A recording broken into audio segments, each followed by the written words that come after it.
Students, let start maths meeting with AP sir. हमारा आज का टॉपिक है इंटीग्रेशन बाय पार्शियल फ्रैक्शन, यानी आंशिक भिन्नों से समाकलन। ओके, इससे जस्ट पिछले वीडियो में हमने एनसीईआरटी क्लास 12 की एक्सरसाइज 7.5 से पहले जो एग्जांपल्स दे रखे थे, एग्जांपल नंबर 11 to 16 यानी 11 से 16, उन एग्जांपल्स को सोल्व किया और पार्शियल फ्रैक्शन के कंसेप्ट को समझने की कोशिश की। ओके, आई होप आपने जो इसका कंसेप्ट है उसे अच्छे से समझा होगा। फिर भी अगर कोई डाउट रहा है तो पहले पिछला वीडियो एक बार फिर से देख लीजिए। उसके बाद में आज के इस वीडियो में जैसे ही हम एक्सरसाइज 7.5 के क्वेश्चंस करेंगे 1 by 1 पूरी प्रोसेस से, तो आप इस कंसेप्ट को बहुत अच्छे से समझ पाएंगे। ओके, तो चलिए शुरू करते हैं। ये बात मैं पिछले वीडियो में भी कह चुका हूं कि इस कंसेप्ट में ज्यादा तनाव वाला पॉइंट नहीं है। आपको क्या करना है, सिर्फ इतना ध्यान रखना है कि पार्शियल फ्रैक्शन का कंसेप्ट कब यूज करते हैं। तो आपका जवाब क्या होगा कि in the case of rational function tx upon qx, याद आ रहा है कुछ, tx अपॉन qx के फॉर्मेट में अगर कोई फंक्शन लिखा हुआ है तो उस फंक्शन को इंटीग्रेट करने के लिए हम इसे पार्शियल फ्रैक्शन में क्या करते हैं, विभाजित करते हैं, तोड़ते हैं। ओके, लेकिन उसकी भी शर्त होती है कि डिग्री ऑफ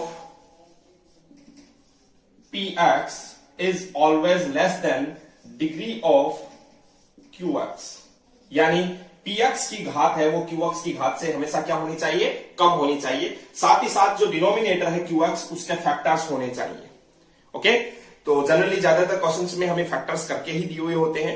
ये सारी चीजें जैसे जैसे हम क्वेश्चंस करते जाएंगे अलग अलग वैरायटी के, तो आपको ये सारी बातें समझ में आनी शुरू हो जाएंगी। ये जो केस होता है जब degree of px is less than degree of qx, then हम कहते हैं कि जो आपका फ्रैक्शन है वो क्या है, प्रॉपर है। और in the case of improper fraction, यानी जब px की डिग्री या तो qx के बराबर हो या px की डिग्री जो है वो qx से बड़ी हो, ऐसे केस में इम्प्रॉपर फ्रैक्शन होता है जिसे हम पहले प्रॉपर फ्रैक्शन में चेंज करते हैं। ओके, तो चलिए शुरुआत करते हैं अपन एक्सरसाइज 7.5 के पहले क्वेश्चन से। एक्सरसाइज 7.5 का पहला क्वेश्चन है, find the integral of, question number 1, यह है integral of x upon x plus 1 x plus 2। तो हर क्वेश्चन में मैं कंसेप्ट को समझाने की कोशिश करूंगा। आप देखिएगा जो आपका इंटीग्रैंड है, समाकल्य है, उस समाकल्य को ध्यान से देखिए। यहां आपको ऊपर जो है न्यूमेरेटर में 1 डिग्री का पॉलिनोमियल मिल रहा है और डिनोमिनेटर में आपको 2 लीनियर फैक्टर्स मिल रहे हैं। अगर इन दोनों को मल्टीप्लाई किया जाए तो आपको क्वाड्रेटिक पॉलिनोमियल मिलेगा। बात समझ रहे हैं, क्वाड्रेटिक यानी 2 घात का बहुपद। कैसे, x को x से मल्टीप्लाई करेंगे, x square 2x plus x 3x plus 2, इस प्रकार से मिलेगा। यानी कि यहां पर ऊपर है 1 डिग्री का पॉलिनोमियल और नीचे है 2 डिग्री का पॉलिनोमियल। इसका मतलब ये प्रॉपर फ्रैक्शन है, उचित भिन्न है। ओके, अब उचित भिन्न के केस में और जब आपके डिनोमिनेटर के फैक्टर्स वो लीनियर हो तो हम क्या करते हैं, लेट माना x upon x plus 1 x plus 2 is equal to a upon x plus 1 plus b upon x plus 2, इस प्रकार से लिखते हैं। क्या करें आप, पहले फैक्टर को a के नीचे लिख दिया और दूसरे फैक्टर को b के नीचे लिख दिया। अब हमारा इंटीग्रेशन करने से पहले जो टारगेट है वो क्या है, a और b की वैल्यू फाइंड करना। अब a और b की वैल्यू कैसे फाइंड करेंगे, यहां से मैं आगे बढ़ रहा हूं, ध्यान देना। अगर यहां एलसीएम ले लिया जाए x प्लस 1 x प्लस 2, तो आप क्या ऐसे लिख सकते हैं कि x प्लस 1 से डिवाइड किया, x प्लस 1 कैंसिल आउट हो गया। अब बचा कौन, x प्लस 2, यानी ये कहो कि ये इससे मल्टीप्लाई हो जाएगा। तो क्या हो जाएगा, ये ax plus 2a plus b multiply हो जाएगा bx प्लस b। आप क्या कर सकते हैं, x वाली जो टर्म्स है उनको एक जगह पर कर दिया मैंने। x वाली टर्म्स को एक जगह कैसे किया, a plus b into x plus constant terms को एक जगह किया 2a प्लस b और नीचे मैंने लिखा x plus 1 x plus 2। Okay, अब आप देखिए ये जो इस साइड में लिखा हुआ था इसको भी मैं एक बार फिर से इस प्रकार लिख लेता हूं। देखिए denominator as it is x plus 1 x plus 2, numerator में हमारे पास में है सिर्फ अक्स, क्या इस अक्स को ऐसे लिखा जा सकता है 1 इंटू एक्स प्लस 0? समझ पा रहे हैं? ऐसा लिखने से क्या बेनिफिट होगा, हम यहां से तुलना कर सकते हैं, कंपेयर कर सकते हैं। किसको तुलना करनी है? देखो यहां से हमारे पास में अक्स का कोफिशिएंट मिल रहा है 1, और जब आपने इस प्रकार से लिखा तब अक्स का कोफिशिएंट क्या मिल रहा है? a plus b. It means a plus b is equal to 1, okay, और 2a plus b is equal to 0। Constant कितना है? 0, और यहां पर क्या है? 2a plus B. जब आप इन दोनों इक्वेशंस को सोल्व करोगे, कैसे सोल्व करोगे? देखो बाद वाली में से पहले वाली माइनस कर रहा हूं, 2a में से a माइनस हुआ तो क्या बचा मेरे पास में? a, okay. फिर उसके बाद में b में से b माइनस हो गया 0, 0 में से एक माइनस हुआ तो a इक्वल टू -1, और अब a की वैल्यू किसी भी एक इक्वेशन में पुट कर दो, -1 plus b is equal to 1, it means b is equal to 2। बात समझ रहे हैं? ये आपको a और b की वैल्यू मिल गई।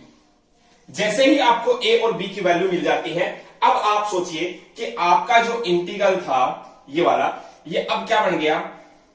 इंटीग्रल क्या हो जाएगा? देखो आप इसको क्या लिख सकते हो, ये तो a की जगह पर आपको पुट कर देना है -1, तो -1 अपॉन x प्लस 1, ओके, और प्लस b को रिप्लेस कर देंगे आप 2 से, तो 2 upon x plus 2 dx। Clear है ये बात? अगर ऐसा है तो अब आप इस प्रोसेस को नोट करने के बाद इसे मैं यहां से हटा देता हूं ताकि आप अब आगे इंटीग्रेशन कर सके। क्या होगा? देखो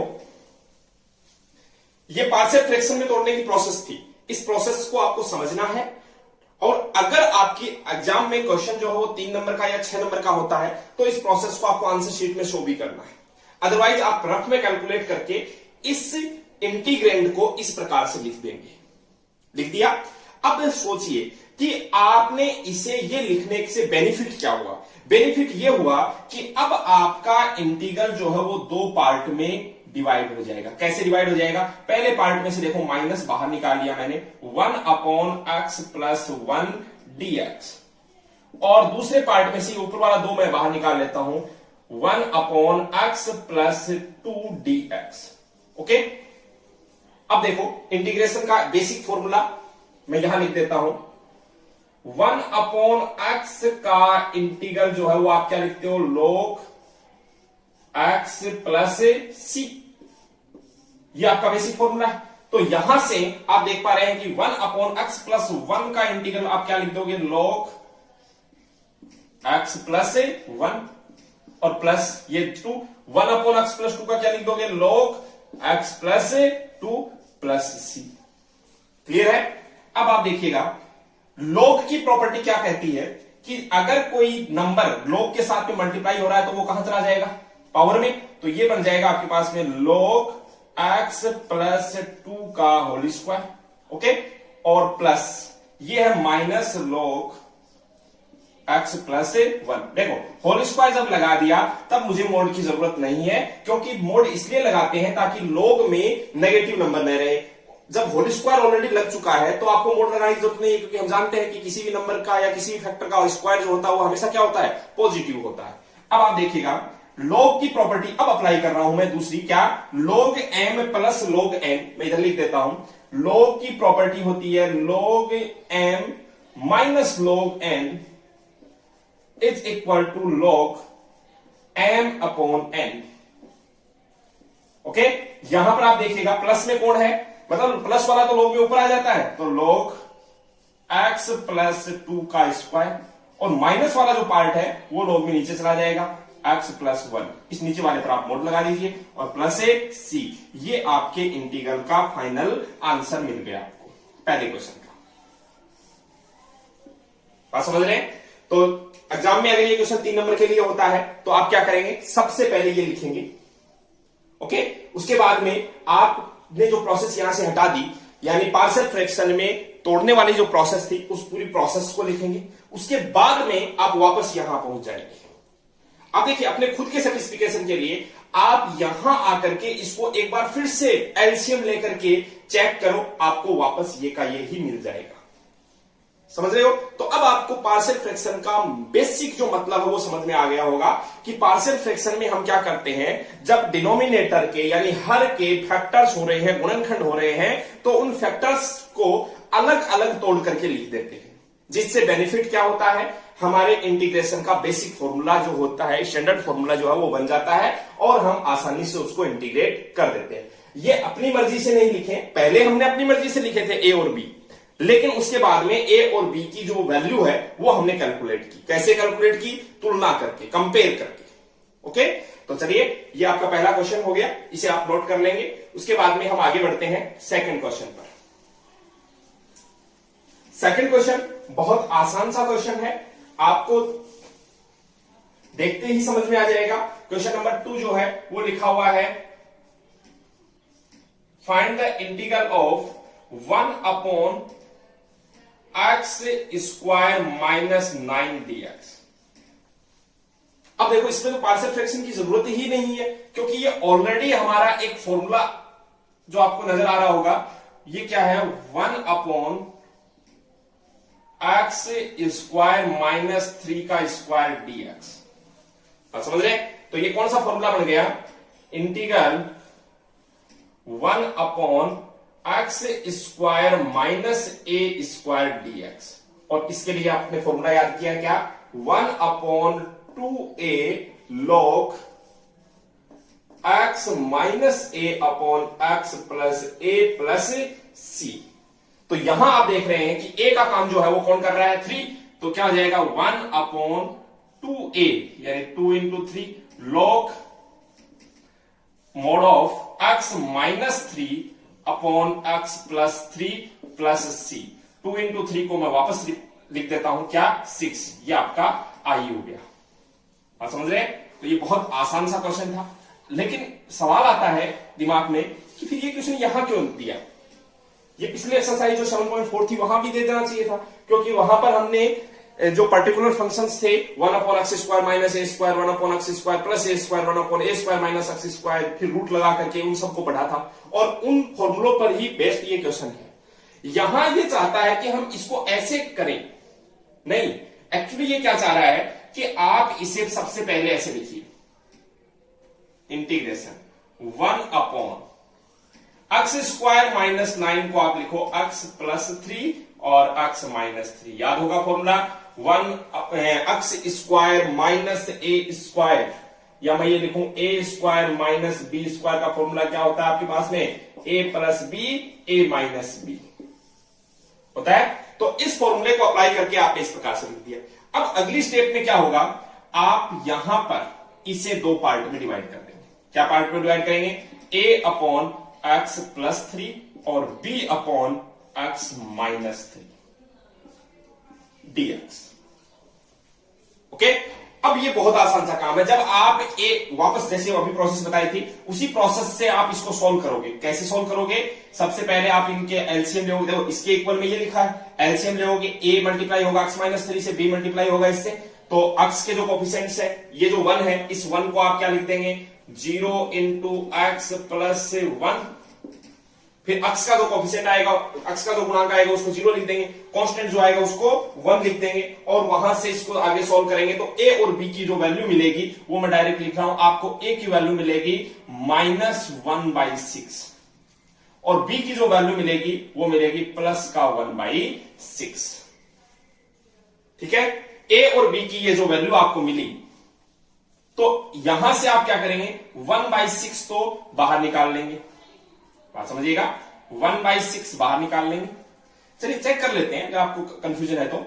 -1/6 को x से मल्टीप्लाई करेंगे। देखो ये एलसीएम ले रहा हूं मैं, x प्लस 3 x माइनस 3, -1/6 इधर मल्टीप्लाई होगा तो -x/6 और minus minus plus 1/6 multiply by 3 तो कितना हो जाएगा 1/2, फिर ये प्लस का x/6 प्लस का 1/2, देखो ये कैंसिल आउट, 1/2 क्या हो गया, 1 हो गया। देख पा रहे हैं? तो इस प्रकार से जब आप इससे सॉल्व करेंगे तो 1/6 को तो बाहर निकाल लेंगे। अब क्या बचेगा आपके पास में, 1 अपॉन एक्स प्लस 3, ये तो माइनस में, ठीक है, और प्लस से 1 अपॉन एक्स माइनस 3, ये प्लस में बचेगा। अब अगली स्टेप क्या होगी, 1/6 1/x का जो इससे पिछले में फॉर्मूला यूज किया आपने क्या होता है, log x, यहां तो हो गया x+3, देखिए ये माइनस में होगा, ओके, प्लस ये हो जाएगा log x-3 प्लस c। अब जो प्लस वाला है वो तो ऊपर आ जाएगा, यानी log x-3 upon x+3 plus c, यानी कि हम इसे इस प्रकार से भी कर सकते हैं। ओके, तो बात एक ही रहनी है।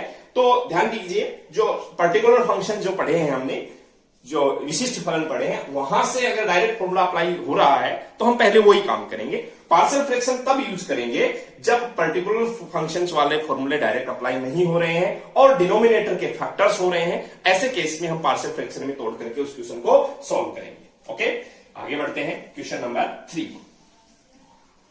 क्वेश्चन नंबर 3 एक और बेहतरीन क्वेश्चन है, बहुत आसानी से समझने वाला क्वेश्चन है। मैं लिख देता हूं, थर्ड जो क्वेश्चन है आपके पास। आई होप आज आपको विजुअलिटी भी ठीक नजर आ रही होगी वीडियो की। शुरू में कहा था धीरे धीरे सारी व्यवस्थाएं हो जाएंगी, अभी भी अगर कोई समस्या रही है तो वो भी सॉल्व हो जाएगी थोड़े दिनों में। आप तो बस लगातार पढ़ते रहिए। जिन स्टूडेंट्स की अभी पेपर होना है, जो मैथ्स का पेपर बाकी है, वो भी अपनी बुक पिछले 1.5 महीने में आपने सोल्व कर ली होगी, जो राजस्थान बोर्ड की बुक है, तो साथ साथ एनसीईआरटी की बुक भी सोल्व कर लीजिए। जिससे क्या होगा, एक तो आपको कंपटीशन एग्जाम में बेनिफिट मिलेगा और एक थोड़ा सा कॉन्फिडेंस इंक्रीज हो जाएगा कि हमें इंटीग्रेशन में बहुत कुछ आता है। ठीक है, ज्यादा तनाव नहीं लेना है, दिमाग में फालतू वो फोबिया बना रहता है कि इंटीग्रेशन पता नहीं कितना बड़ा टॉपिक है, ऐसा है, बिल्कुल नहीं है। एग्जाम के पिछले 5 से 7 सालों के क्वेश्चन आप उठा के देखोगे तो आपको लगेगा ये क्वेश्चन तो हम बहुत इजीली कर सकते हैं। बस शर्त एक ही है कि आपको सारे के सारे बेसिक फॉर्मूले याद होने चाहिए, प्लस कंसेप्ट के बारे में आपको थोड़ा बहुत आइडिया होना चाहिए। थोड़ा बहुत आइडिया से काम चल जाएगा। एक बार क्वेश्चन की शुरुआत होगी, क्वेश्चन गलत नहीं होता है, बशर्ते कि आप कैलकुलेशन मिस्टेक न करें। और तीसरी जो सबसे जरूरी है, वो 11th क्लास के जो ट्रिग्नोमेट्रिक फॉर्मूले हैं वो बहुत जगह पर अप्लाई होते हैं और हम उनमें गलती कर देते हैं। ठीक है, तो इन चीजों में सुधार कर लोगे तो इंटीग्रेशन बहुत आसानी से हो जाएगा। चलिए इस क्वेश्चन में आगे बढ़ते हैं। क्या करना चाहिए हमें इस इंटीग्रेशन में, क्या करना चाहिए? नीचे वाले डिनोमिनेटर को ध्यान से देखिए, आपको 3 फैक्टर नजर आ रहे हैं, x-1, x-2, x-3। तो सोचिए कि न्यूमरेटर जो है वहां पर आपको एक फैक्टर यानी सिर्फ x है और डिनोमिनेटर में आपको 3 फैक्टर मिल रहे हैं, x-1, x-2, x-3, और तीनों रेखीय हैं। तो आप क्या करेंगे, a upon x-1 plus b upon x-2 plus c upon x-3 dx। बस इतना काम किया। अब आप आ जाओ, कैलकुलेशन करते हैं किसकी, पहले a, b और c की। अगर एक और फैक्टर होता तो d अपॉन x, मतलब जितने नीचे फैक्टर होंगे उतने ही अननोन जो कांस्टेंट है वो आपको मिलेंगे, और उन कांस्टेंट की वैल्यू कैलकुलेट करना बहुत आसान है। देखिए आपने किया क्या है, यहां मैं लिख देता हूं कि हमने जो काम किया है वो ये किया कि x-1, x-2, x-3 और ऊपर x, इसे रिप्लेस किया ये। ठीक है, अगर इसको वापस सॉल्व करते हैं तो क्या मिलेगा, एलसीएम आ जाएगा x-1, x-2, x-3, ये एलसीएम आ गया। x-1 से डिवाइड कर देंगे, ये कैंसिल, a के साथ में कौन आ जाएगा, x-2, x-3 प्लस b के साथ में कौन आ जाएगा, x-1, x-3 और c के साथ में x-1, x-2। कैलकुलेशन बहुत केयरफुली करेंगे वरना छोटी सी मिस्टेक आपको a b c की वैल्यू गलत बता देगी, और जैसे एबीसी की वैल्यू गलत बता देगी 3 नंबर के क्वेश्चन आपके लिए 1.5 नंबर का ही बन जाएगा। तो ध्यान देंगे इसमें। a के साथ में कौन है, x² माइनस, देखो -3x, -2x, -5x plus 6। Okay, b के साथ में कौन कौन है, x² -4x प्लस 3, और c के साथ में कौन है, x² -3x प्लस 2, और नीचे as it is x minus 1, x minus 2, x minus 3। Okay, आगे बढ़ते हैं। अब आप क्या करेंगे, ध्यान दें, जो हर है डिनोमिनेटर जो है वो एज इट इज चलता रहेगा साथ साथ।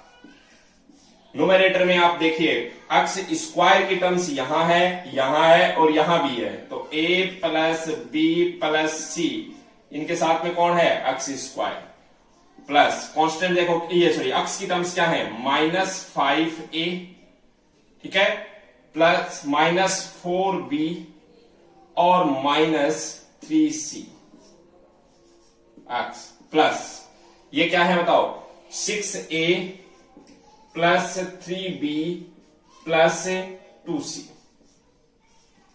ओके,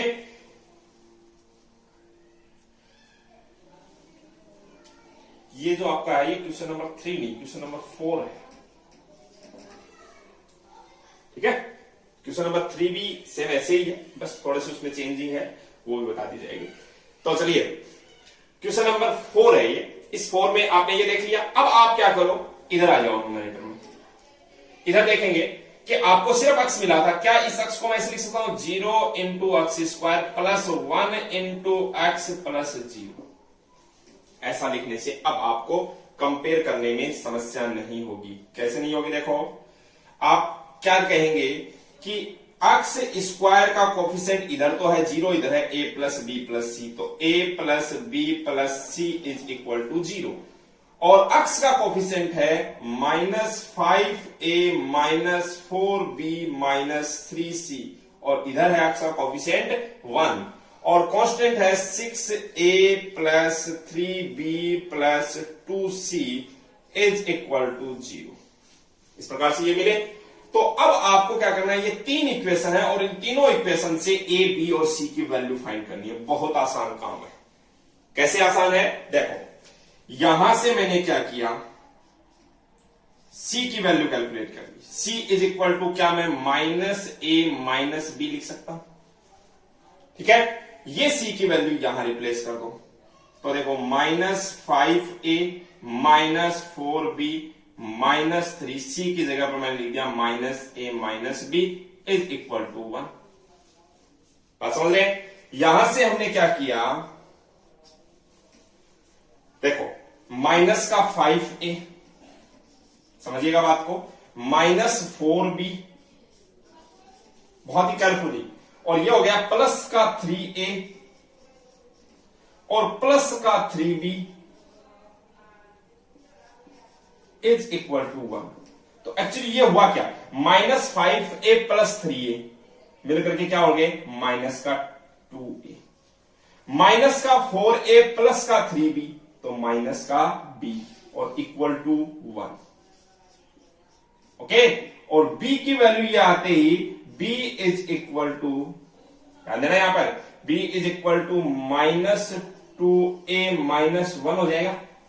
बात समझ रहे हैं कैसे हुआ, b इधर ले गए और ये इधर ले आए, b की वैल्यू आ गई -2a माइनस 1, ये b की वैल्यू यहां पुट कर देते हैं, तो c is equal to -a minus, b की जगह पर क्या पुट कर देंगे, -2a माइनस 1। तो एक्चुअली c की वैल्यू क्या होगी आपके पास में, माइनस, देखो ये माइनस माइनस प्लस, बात समझिएगा, -a प्लस का 2a, तो प्लस का a और प्लस का 1, a प्लस 1 होगी c की वैल्यू। c की वैल्यू भी आ गई, b की वैल्यू भी आ गई। अब आ जाओ थर्ड इक्वेशन पर, 6a प्लस 3, b की जगह पर आप पुट कर दीजिए -2a minus 1, okay, plus 2, c की जगह पर पुट कर दीजिए a प्लस 1 इक्वल टू 0।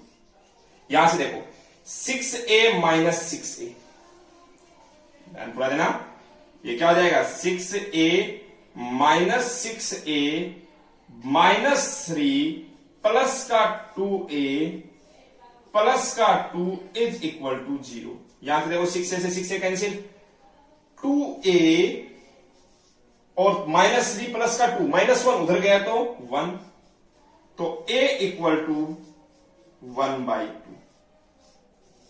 यह आ गया।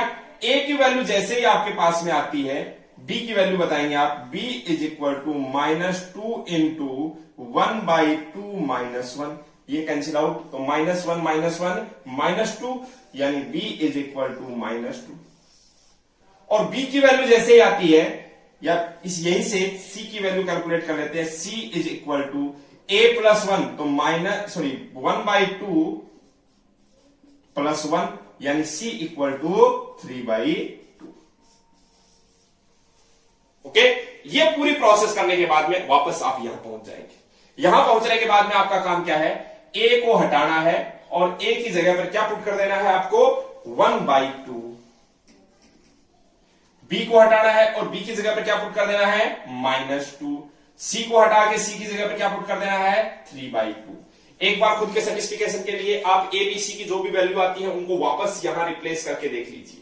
जैसे पहली इक्वेशन में अगर आप रिप्लेस करके देखते हैं तो देखो a की वैल्यू आप पुट करेंगे क्या, 1/2, b की वैल्यू पुट करेंगे -2 प्लस 3/2। अब 1/2 3/2 2, 2 - 2 0, बिल्कुल सेटिस्फाई हो रही है। दूसरी इक्वेशन में आ जाओ। ओके, तो ए बी सी की वैल्यू आपने वापस इस इक्वेशन, इन तीनों इक्वेशंस में रख करके जब चेक किया तो ये इक्वेशंस आपस में सेटिस्फाई हो रही है तीनों। इसका मतलब ये एबीसी की वैल्यू हमने जो कैलकुलेशन की है वो बिल्कुल सही की है। एबीसी की कैलकुलेशन होने के बाद अब आप अपने इंटीग्रेशन पर वापस आ जाइए। वापस आने के बाद देखो इंटीग्रेशन के कितने पार्ट हो जाएंगे, तीन पार्ट किस प्रकार से होंगे, 1/2 integration 1/x - 1 dx, -2 integration 1/x - 2 dx, plus 3/2 integration 1/x - 3 dx। यहां से आप देखेंगे कि यह हो गया 1/2 log x - 1, okay, -2 log x - 2 plus 3/2 log x - 3 plus c, ये आपका इंटीग्रल हो गया। ठीक है, यही छोड़ सकते हैं, या फिर आप इंटीग्रेशन में जो ये log आ गया, इस log के प्रॉपर्टीज यूज करते हुए इस 1/2 को पावर में ले जाओ, -2 को पावर में ले जाओ, 3/2 को पावर में ले जाओ, फिर log की प्रॉपर्टी अप्लाई करके इसको थोड़ा सा मर्ज करके लिख सकते हैं।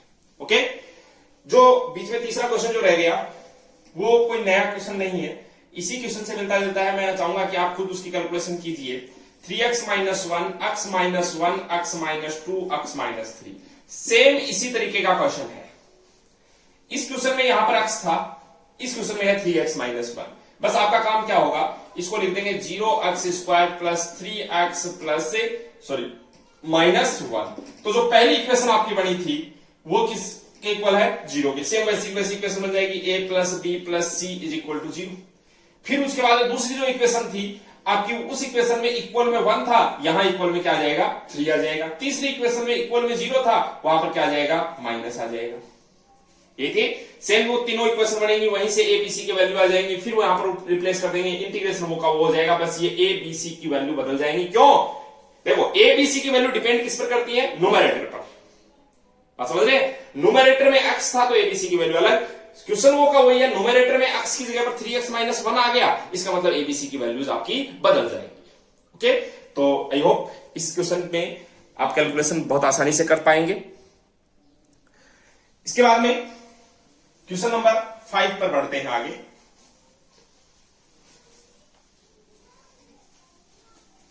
क्वेश्चन नंबर 5 भी बहुत आसान सा क्वेश्चन है।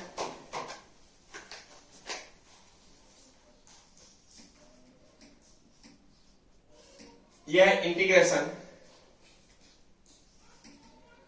x² प्लस 3x प्लस 2 और ऊपर है 2x। ओके, तो चलिए एक स्टेप मैं लिखता हूं। ये जो लिखा हुआ है x² प्लस 3x प्लस 2, क्या इसके फैक्टर करके इसको x प्लस 1 x प्लस 2 लिख सकते हैं? ओके, तो सेम ये फर्स्ट क्वेश्चन की तरह ही हो गया। बस फर्स्ट क्वेश्चन में यहां पर x था, अब यहां पर क्या आ गया, 2x आ गया। तो जो पहला क्वेश्चन था उसमें जिस प्रकार से दो इक्वेशन बनी थी, उसमें पहली जो इक्वेशन बनी थी x का coefficient a plus b is equal to क्या किया था हमने, 1 किया था, वहां पर अब क्या करना है आपको 2, और कांस्टेंट टर्म जो आएगी 2a प्लस b उसे आपको किसके इक्वल करना है, 0 के इक्वल, क्योंकि 2x को हम क्या लिख देंगे, 2x प्लस 0। आई होप इस क्वेश्चन को भी आप खुद ही करेंगे, इसमें भी आपको किसी प्रकार की कोई समस्या नहीं आएगी। नीचे वाले के फैक्टर पहले क्वेश्चन में करके दे रखे थे, इस क्वेश्चन में हम खुद कर सकते हैं, बीच वाले नंबर के 2 पार्ट करके इसको इस प्रकार से फैक्टर कर सकते हैं। ओके, तो चलिए आगे बढ़ते हैं क्वेश्चन नंबर 6 पर। क्वेश्चन नंबर 6 ये थोड़ा सा अलग टाइप का क्वेश्चन।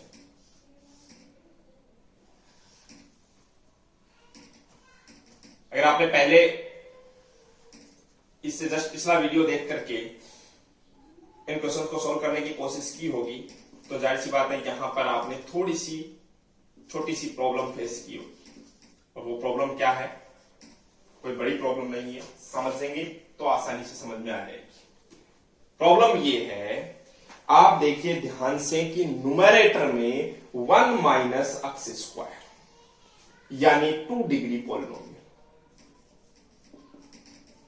ठीक है, और डिनोमिनेटर में जब आप इसको मल्टीप्लाई करेंगे तो ये होगा x माइनस 2x स्क्वायर यानी ये भी 2 डिग्री पॉलिनोमियल। इसका मतलब ये जो आपका फ्रैक्शन दे रखा है ये एक प्रॉपर फ्रैक्शन नहीं है, उचित भिन्न नहीं है। अगर ऐसा नहीं है तो सबसे पहला काम इसे प्रॉपर फ्रैक्शन में चेंज करना, बाकी का काम बाद का है। सबसे पहले हम इसे प्रॉपर फ्रैक्शन में चेंज करेंगे। कैसे चेंज करेंगे वो देखिएगा। हमारे पास में डिनोमिनेटर जो लिखा हुआ है वो है x इंटू 1 माइनस 2x। इसे हम क्या लिख सकते हैं, हटाएंगे, क्या लिखेंगे, x माइनस 2x स्क्वायर, तो मैं इसे लिख देता हूं minus 2x square plus x। Clear है, और इसको डिवाइड करना है 1 माइनस एक्स। समझ रहे हैं, जब आप डिवाइड करेंगे तो देखो सबसे पहले 1 माइनस एक्स स्क्वायर को भी पहले बड़ी पावर लिख देता हूं, minus X square plus 1। Divide करने की प्रोसेस देख लीजिए। अगर इस प्रोसेस में आप देख रहे हैं कि सबसे पहले यहां पर एक्स स्क्वायर का कोफिशिएंट क्या है, -2, और यहां पर एक्स स्क्वायर का कोफिशिएंट क्या है, -1। -2 को -1 बनाने के लिए आपको क्या करना पड़ेगा, 1/2 से मल्टीप्लाई करना पड़ेगा। 1/2 से मल्टीप्लाई करोगे तो ये क्या आ जाएगा, minus X square plus 1/2x। Clear है, अब आप प्लस कर देंगे, ये माइनस कर देंगे, ये कैंसिल आउट हो जाएगा, तो क्या बचेगा, माइनस 1/2x प्लस 1। क्लियर हो रही है बात। अब आप सोच के देखिए कि ये तो है b, ये है a, और q टाइम डिवाइड हो गया, नीचे आ गया r, तो a is equal to b q plus r. ये एल्गोरिथम हम लिखते हैं। यहां से अगर मैं आपसे पूछूं कि बताओ a अपॉन b क्या होगा, तो आप क्या कहेंगे, q plus r upon b, ऐसा होगा। तो इसे हम जो आपका इंटीग्रेशन जो दे रखा था, इस इंटीग्रेशन को देखिए आगे हम क्या लिखेंगे, इंटीग्रेशन क्यू का मतलब 1/2 प्लस आर यानी 1 माइनस 1/2x। बात समझ रहे, 1 माइनस 1/2x अपॉन ये है, और इसे वापस ये का ये लिख देंगे क्या, x इंटू 1 माइनस 2x। आपका इंटीग्रेशन ये बन गया, बात समझ रहे। और जैसे ये इंटीग्रेशन बन गया, अब आप बहुत आसानी से अगली स्टेप लिख सकते हैं, क्या, देखो 1/2 dx, तो 1/2x हो जाएगा इंटीग्रल, प्लस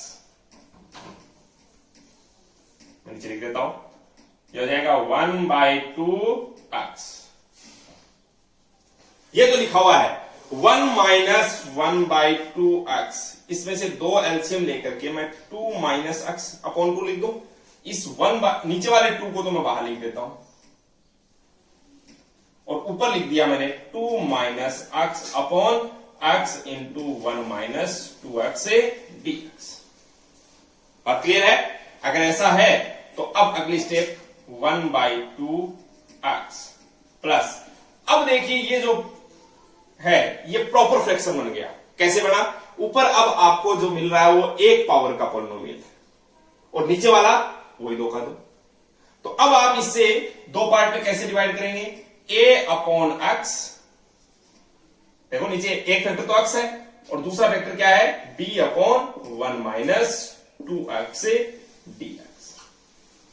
इसे एक बार आप यहीं पर छोड़ करके आगे बढ़ जाएंगे। ओके, इसके बाद में आपको a और b की वैल्यू कैलकुलेट करनी है। तो इसके लिए मैं वापस आता हूं। क्या किया है आपने, 2 minus x upon x into 1 minus 2x को लिखा है a upon x plus b upon 1 minus 2x। यहां अगर मैं एलसीएम लेता हूं x 1 माइनस 2x, तो a मल्टीप्लाई होगा 1 से a, माइनस का 2ax और प्लस का bx। यहां से मैं एक काम करता हूं, x को कॉमन निकाल लेता हूं, तो ये हो जाएगा minus 2a minus b into x. Okay, तो अब आप अगर कंपेयर करते हैं, तुलना करते हैं, तो देखो कांस्टेंट a कितना आ गया, कांस्टेंट कांस्टेंट से कंपेयर हो जाएगा, तो a इक्वल टू 2 और माइनस यहां पर क्या है 1 है, इसका मतलब -1 और ये है माइनस, तो 2a minus b is equal to 2a minus b is equal to 1। बात समझ रहे, a की जगह पर 2 पुट कर देंगे तो 2 इंटू 2 4, ये 1 इधर जा जाएगा, तो 4 माइनस 1 3, यानी b इक्वल टू 3।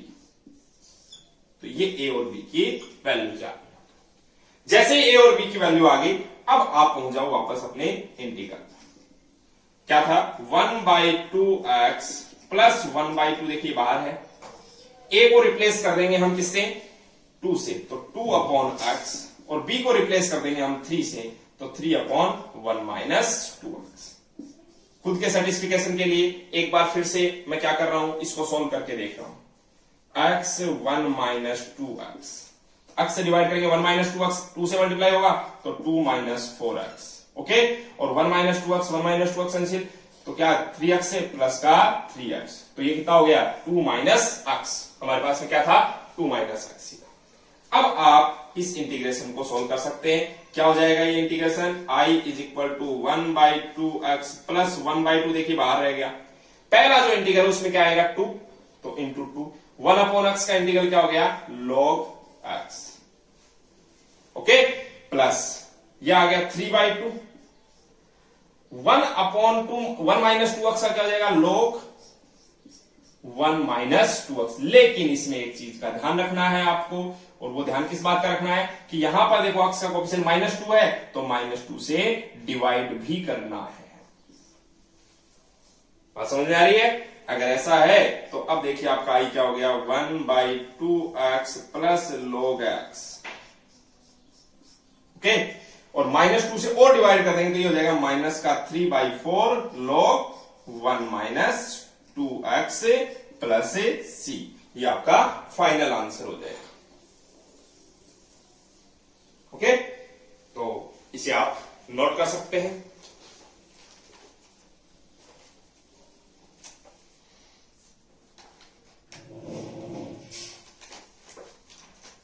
आगे बढ़ते हैं, क्वेश्चन नंबर 7।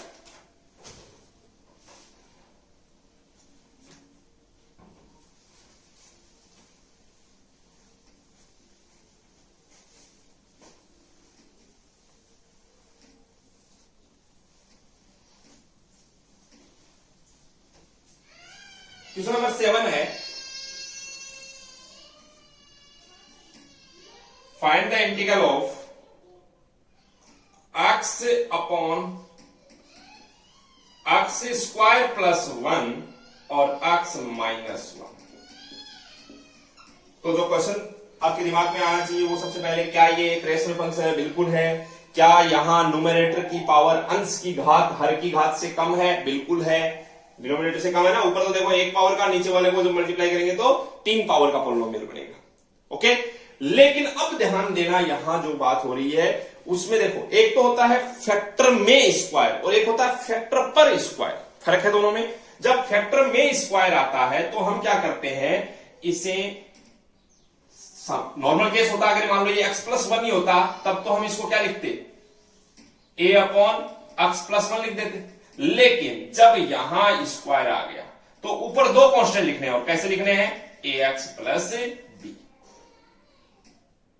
अगर मान लो ये होता x प्लस 1 का होल स्क्वायर, तब इसको रिपीट करके लिखते a upon x plus 1 plus b upon x plus 1 का होल स्क्वायर। ये क्लियर है कंसेप्ट, इस एग्जांपल में भी आया ऐसा। अब आप यहां से और क्लियर कर लेंगे इसको, प्लस ये तो सिर्फ इसी का काम हुआ है, c upon x minus 1। Okay, तो इसका मतलब ये हुआ कि अब हम a b c की वैल्यू फाइंड करने के लिए क्या करते हैं, देखिएगा आपने क्या किया है, x square plus 1 x minus 1 और ऊपर है सिर्फ x, इसे ये लिखा है। इसको वापस जब सॉल्व करेंगे तो x square plus 1 x minus 1, तो ax प्लस b किससे मल्टीप्लाई होगा, x माइनस 1 से, और प्लस एक्स स्क्वायर प्लस 1 किससे मल्टीप्लाई होगा, c से। जब इसको मल्टीप्लाई करेंगे तो ये हो जाएगा ax square minus ax plus का bx माइनस b प्लस का cx square plus c upon x square plus 1 x minus 1, and then x square वालों को एक जगह कर लो तो a plus c x square, x वालों को एक जगह करो plus minus a plus b x, और कांस्टेंट को एक जगह पर करो माइनस b प्लस c, और upon x square plus 1 x minus 1। अब डायरेक्ट बताना, जब आप कंपेयर करेंगे, तुलना करेंगे, तो एक्स स्क्वायर का कोएफिशिएंट a प्लस सी किसके इक्वल होगा, a plus C is equal to, यहां पर एक्स स्क्वायर है ही नहीं, मैं इसे लिख सकता हूं 0 into x square plus 1 into x plus 0, तो एक्स स्क्वायर के पीछे है a plus C is equal to 0, और minus a plus b is equal to 1, और minus b plus c is equal to 0। Okay, यहां से मुझे क्या मिला, b equal to C. Okay, b equal to C मिला, तो ये जो इक्वेशन बन गई, ये बन गई a plus b is equal to 0।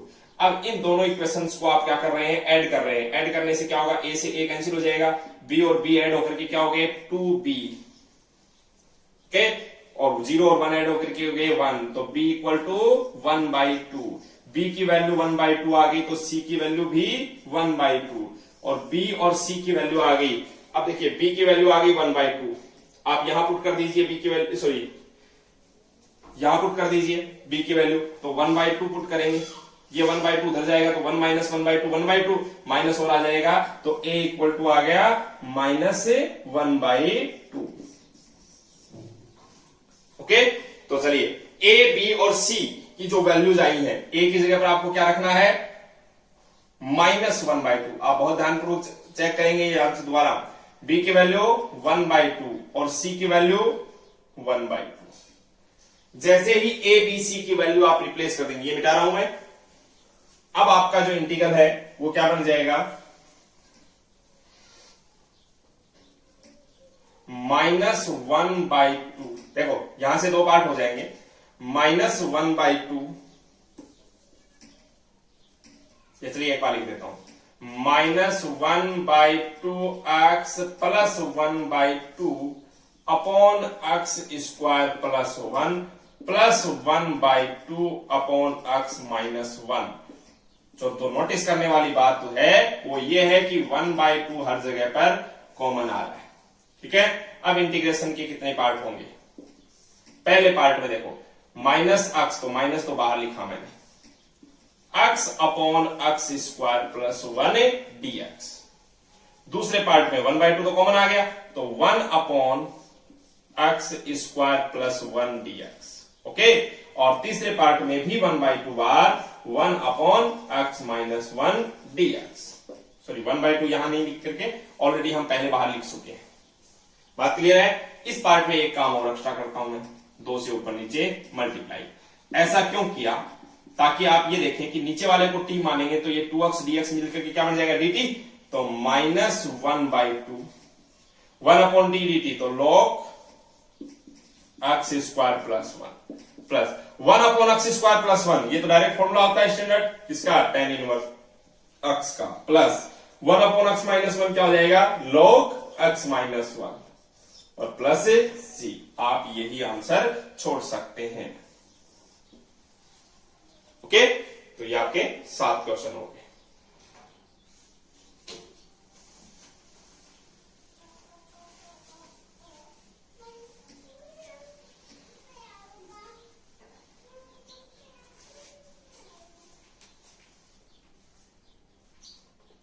आठवां क्वेश्चन इस बार है x अपॉन x माइनस 1 का whole square into x plus 2 dx।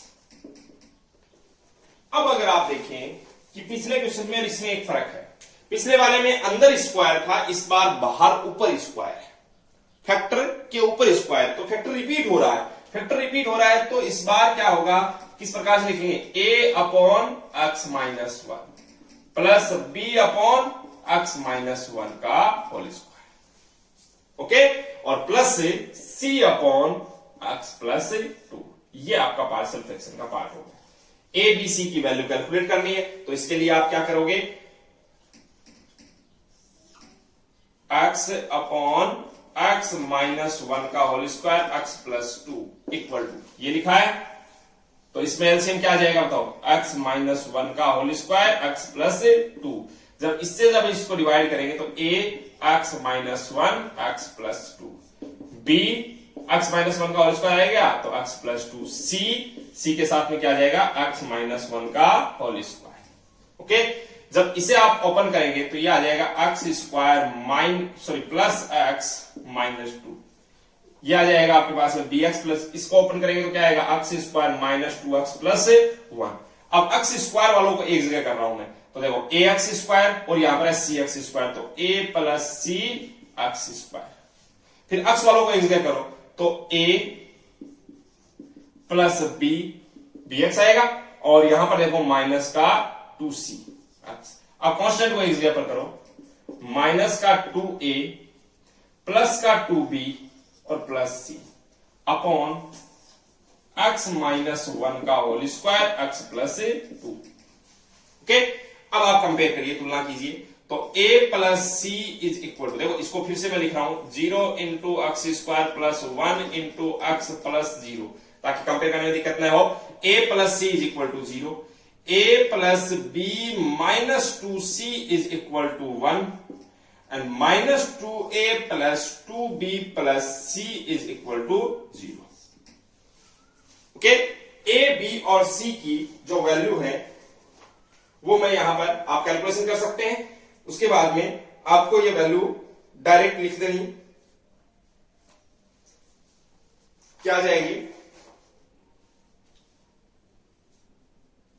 a की जो वैल्यू आएगी वो आपके पास में आ जाएगी 2/9, b की वैल्यू जो आएगी वो आ जाएगी आपके पास में 1/3, और c की जो वैल्यू है वो आपके पास में आ जाएगी माइनस का 2/9, ओके। ये जैसे ये वैल्यूज आप देखेंगे, उसके बाद इन वैल्यूज को वापस रिप्लेस कर देंगे।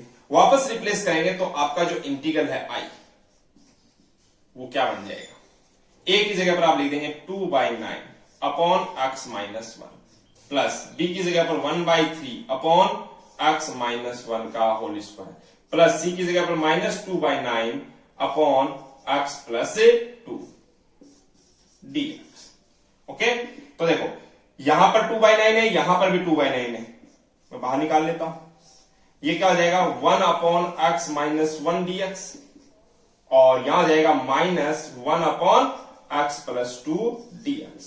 इन दोनों को तो एक जगह कर दिया, प्लस 1/3 1 अपॉन एक्स माइनस 1 का होल स्क्वायर dx।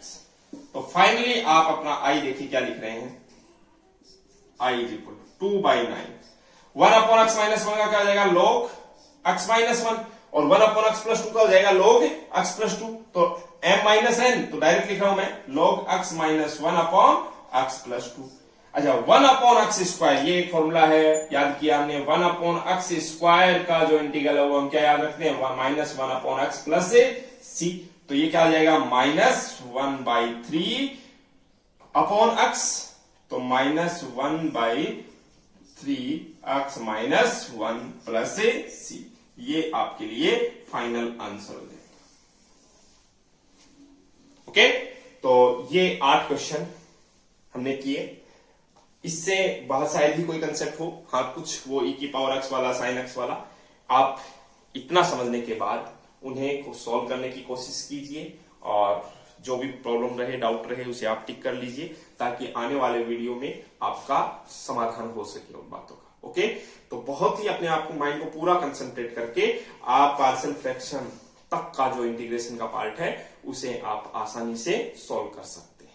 ओके, बाकी के जो 15 क्वेश्चन है वो अगले वीडियो में हम क्लियर कर लेंगे। Okay, thank you.